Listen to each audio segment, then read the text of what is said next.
Hi అండి. ఈ వీడియోలోనైతే మనం హెల్తీ రెసిపీ పొనగంటి ఆకుకూర పెసరపప్పు ఫ్రై చేసేద్దాం. ఇది హెల్త్కి చాలా మంచిది, చాలా హెల్తీ రెసిపీ. ఇది ఒంటికి కంటికి చాలా మంచిది. కంటి చూపుకైతే ఈ ఆకుకూర చాలా మంచిదని చెప్పుకోవచ్చు.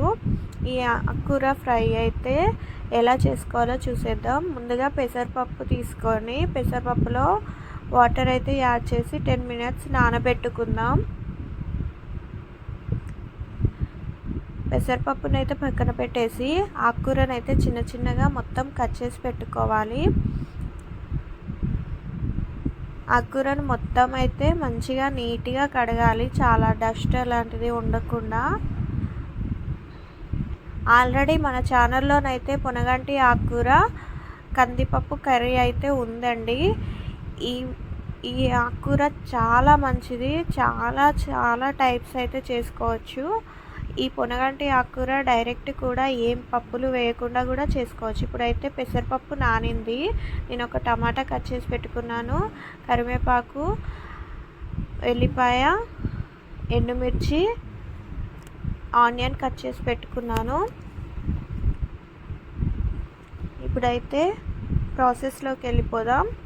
స్టవ్ ఆన్ చేసి సిమ్లో పెట్టి 4 టేబుల్ స్పూన్ ఆయిల్ అయితే యాడ్ చేశాను. ఇప్పుడు జీలకర్ర ఆవాలు వేసుకొని ఎండుమిర్చి కూడా యాడ్ చేసి కచ్చపచ్చగా దంచిన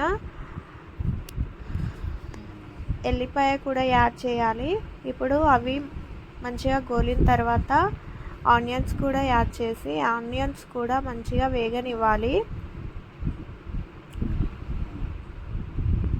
ఆనియన్ కూడా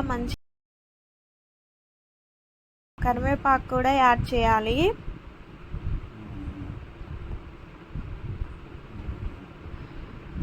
కరివేపాకు కూడా వేగిన తర్వాత టమాటో అయితే యాడ్ చేశాను. ఈ టమాటో అనేది ఆప్షనల్ అండి, మీకు ఇష్టం ఉంటే వేసుకోవచ్చు, ఇష్టం లేకుంటే స్కిప్ చేయొచ్చు. టమాటా వేయకుండా కూడా చాలా టేస్టీగా ఉంటుంది. ఇప్పుడైతే పెసరపప్పు కూడా యాడ్ చేస్తున్నాను.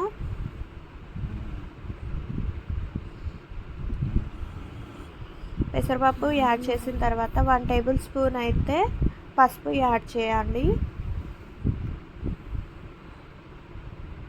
మొత్తం కలిసేలా ఒకసారి కలుపుకొని ఒక 2 మినిట్స్ అయితే నేను మూత పెట్టుకుంటున్నాను.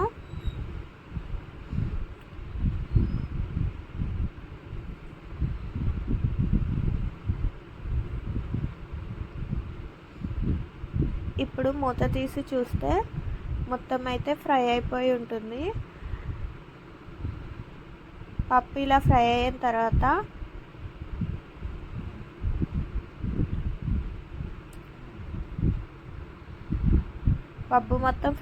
తర్వాత మనం ముందుగా కడిగి పెట్టుకున్న ఆకునైతే మొత్తం యాడ్ చేయాలి. ఇలా మొత్తం వేసుకున్న తర్వాత ఒకసారి మెల్లగా కలుపుకొని మూత పెట్టుకోవాలి. చాలా ఈజీగా 2 మినిట్స్లో దగ్గర పడుతుందండి ఈ ఆకుకూర అనేది. 2 మినిట్స్ మూత పెట్టి ఉంచితే